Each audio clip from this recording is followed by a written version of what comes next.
Здравейте, хора! В днешното видео ще ви покажа моята нова игра, а именно Make Shake with Brain Rots. В тази игра трябва да отидете в шопа и да си купите нобини пицанини. Като го купите, отивате при блендера и го слагате вътре. Сега кликате на бутона и взимате шейка. Отивате на сел и го продавате.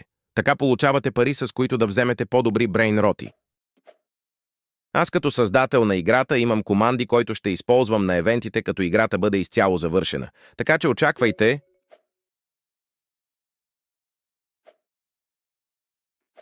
Сега ще ви покажа и другите шейкове, ако ми се паднат де, защото има такива, които са доста редки.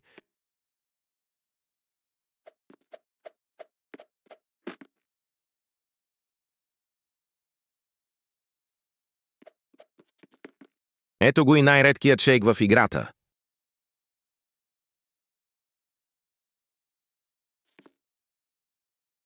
Именно червеният, който ако продадете, получавате 25 000 пари. И като цяло това е моята игра. Ако искате да я играете, кликнете линка в коментарите. Ще се радвам, ако видя някой, който има червеният шейк. Чао от мен!